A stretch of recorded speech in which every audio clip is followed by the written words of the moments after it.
জয়, 10 বছর হয়ে গেল বিয়ে করছস, এখনো পর্যন্ত সন্তানের বাবা হইতে পারলি না। বললাম আর একটা বিয়ে কর, তাও করলি না। আমার কি কোনো বংশধর লাগবো না? আচ্ছা মা, সব গাছে কিন্তু ফল ধরে না, এই কথাটা কিন্তু তোমাকে মানতে হবে। আমরা প্রকৃতি নির্ভর, প্রকৃতিকে কখনো অস্বীকার করা যাবে না। তুই আমারে কি বুঝাইতাছস? আমার কোনো বংশধর লাগবো না? এভাবে আমাদের বংশ নির্বংশ হইয়া যাইব। উপরওয়ালা যদি না দেয় আমি তো বানাইতে পারবো না। আর এই বংশের জন্য আমি আমার বউকে কষ্ট দিতে পারবো না, কারণ ওরা আমি আমার নিজের চাইতেও বেশি ভালোবাসি। মাঝখান থেকে আমি একটা কথা বলি, বউকে ছাড়া লাগবো না, বংশধর নির্বংশ হওয়া লাগবো না। এই, আমরা মা ছেলে কথা বলতে আসি, এখানে নাক না গলাইলে হয় না। সব ব্যাপারে সব সময় ফান করস, কোনো সময় দেখলাম না কোনো ব্যাপারে একটু সিরিয়াস হইতে। আহারে কাকি, আপনি তো আমার শুরুর কথাটা শুনিয়ে আমার কত কথা শুনাইয়া ফেলাইলেন। আমার শেষ কথাটা বলার কোনো সুযোগ তো আমার দিলেন না। ঠিক আছে, তোর শেষ কথাটা কি? তুই কতটা সিরিয়াস কথা বলতে পারস আমি একটু শুনি। ওই যে পশ্চিম পাড়ার আয়াত মিয়ার 6 মাসের একটা বাচ্চা আছে। মাসখানেক ধইরা বউটা খুব অসুস্থ, বাধ্য হইয়া আয়াত মিয়া বাচ্চাটারে দত্তক দিয়া দিতে আছে। চাইলে বাচ্চাটারে আপনারা আনতে পারেন। যাই হোক, তুই এতদিনের ভিতর একটা গুরুত্বপূর্ণ কথা বললি। জয়, তাড়াতাড়ি যা, আয়াতের সাথে কথা বললা বাচ্চাটারে নিয়ে আয়।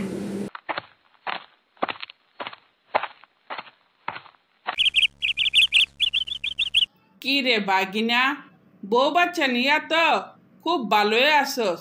মামার তো কোনো খোঁজ খবরে রাখস না। তোর দিনকাল কেমন কাটতাছে? না মামা, আমি এতটা ভালো নাই। বাচ্চাটা আনার পর আমার বউ সম্পূর্ণ সুস্থ ছিল, হাসি খুশি একটা সংসার ছিল, কত ভালো ছিলাম আমরা। আমরা তো তাই দেখতাছি এবং শুনতাছি। তো বাচ্চা নিয়া আবার কোনো সমস্যা হইল নাকি? হ মামা, আয়াত মিয়া আমাদের সাথে চরম বেইমানি করছে। ওর বউ সুস্থ হওয়ার পর বাচ্চাটাকে নেওয়ার জন্য অস্থির হইয়া গেছে। ওরা সকাল সন্ধ্যা আমার বাড়িতে আইসা বসা থাকে। পরে বাধ্য হইয়া বাচ্চাটাকে ফেরত দিয়ে দিছি। সকাল থেকে এ পর্যন্ত আমার বউ এক গ্লাস পানিও খায় নাই। আয়াত মিয়া তো তোর সাথে চরম অন্যায় করছে। তোর বোর মনটা ওরা ভাঙ্গা দিল না? মামা, আমি তখনই একটা ভুল করছি। কাগজে কলমে একটা চুক্তি করে রাখতাম, তাইলে আজকে আমার এই দিনটা দেখতে হতো না। আজকাল মুখের কথার কোনো দাম নাই, সেই জন্য তোর সাথে এত বড় অন্যায় করতে পারলো। যেহেতু নিয়ে গেছে, এখন তার কিছু করার নাই। তোমরা এখানে আর আমি তোমাকে খুঁজতে খুঁজতে হয়রান।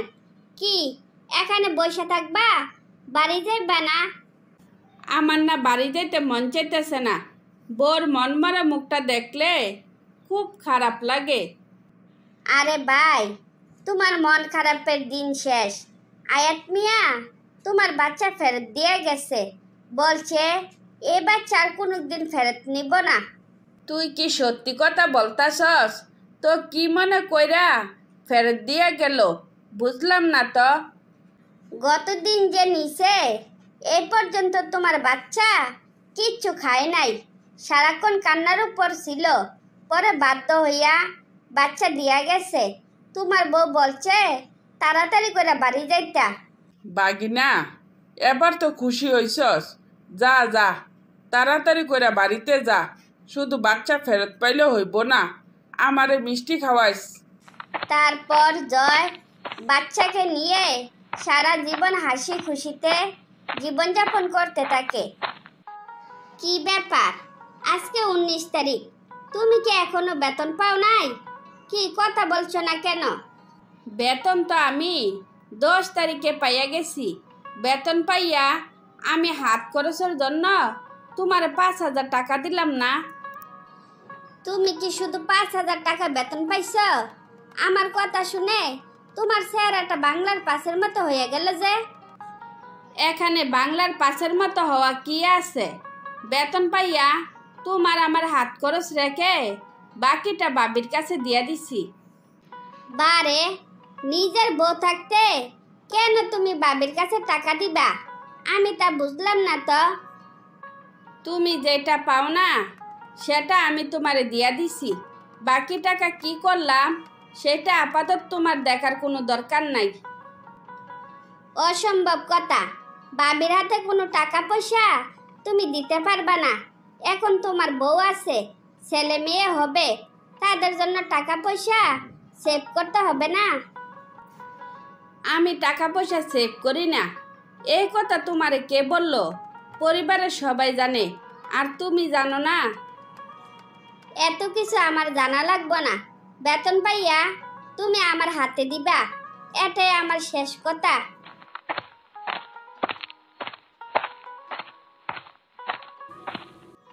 কি রে দোস্ত, তুই এমনি মনমরা হইয়া বসে রইছিস কেন? কি বউর সাথে কোনো ঝামেলা হইছে? আমার বাবি শখ কইরা যে মেয়েরে বউ বানাই আনছে সে এখন বাবির বিরুদ্ধে কথা বলে। তুই বল, যে আমারে নিজের সন্তানের মতো বড় করছে তার সাথে কি কোনোভাবে খারাপ ব্যবহার করা যায়? তুই এইসব কি বলতাছস? তোর বউ তোর বাবির বিরুদ্ধে কথা বলে?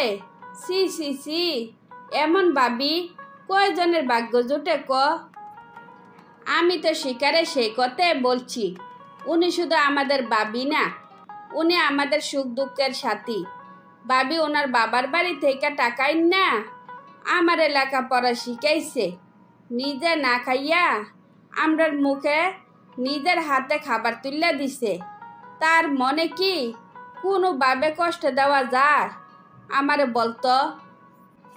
তোরা যদি তোরা ভাই ভাবির সাথে কোনোভাবে খারাপ ব্যবহার করস তাইলে চরম অন্যায় করা হইব। এই যুগে তোদের মতো ভাই ভাবি কি পাওয়া যায় নাকি? এমন ভাই ভাবি যে পাওয়া যায় না সবাই বুঝে, কিন্তু শিকারে আমি কোনোভাবে বুঝাইতে পারি না। ওই সাহেব বেতন পাইয়া ওর হাতে তুলে দেই, নইলে ওরে যেন আলাদা করে দেই।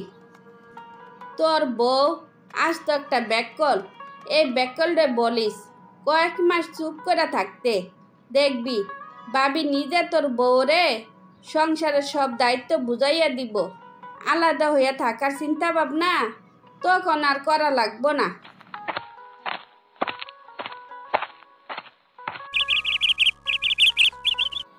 কি রে বাগনে, তোর বউর ব্যাপারে এসব কি শুনতাছি? তুই নাকি বউরে বাপের বাড়ি পাঠাইয়া দিছস? মামা, কম দুঃখে বউরে বাপের বাড়ি পাঠায় নাই। বাবি নিজে পছন্দ কইরা ওরে বিয়া করাই আনছে। বাবির কোনো কথা ও মানতাছে না, তাই ওরে বাপের বাড়ি রাখিয়ে আসছি। ওরে যে বাপের বাড়ি পাঠাইয়া দিছস, তোর ভাই ভাবি কিছু বলে নাই? ভাই আর বাবিরে তো তুমি ভালো করে চিনো। উনারা কারুর মনে দুঃখ দেওয়া একদমই পছন্দ করে না। উনারা চায় শিকারে নিয়া আমি যেন আলাদা থাকি। তুই এখন কি সিদ্ধান্ত নিছস? তুই তাইলে কি করবি? ভাই বাবির কোনো ছেলে মেয়ে নাই, আমি আলাদা থাকবো কোন দুঃখে? আমার বলো তো। বউ থাকলে থাকবো, না থাকলে নাই। আমি কোনোভাবে আলাদা খাইতে পারবো না। তোমার আর আলাদা খাওয়া লাগবো না। আমি আইসা পড়ছি, এখন থেকে আমরা সবাই একসাথে থাকবো। তুমি এখানে আসলা কিভাবে? তুমি কার সাথে এই বাড়িতে আসছো? বড় ভাই আর ভাবি গিয়ে আমাকে নিয়ে আসছে। আমি এতদিনে বুঝতে পারছি সত্যি ওনারা তোমার সুখ দুঃখের সাথী। তাই ওনাদের উপর আমার আর কোনো অভিযোগ নাই। এক ছাদের নিচে সবাই থাকতে চাই। বাগনে, এবার তো সব সমস্যার সমাধান হয়েছে। এবার পরিবার নিয়া সবাই সুখে শান্তিতে থাক। মাঝে মাঝে মামার খোঁজখবর রাখিস। যা, বাড়ি ফিরে যা। তারপর সবাই হাসি খুশিতে বাকি জীবন অতিবাহিত করতে লাগলো।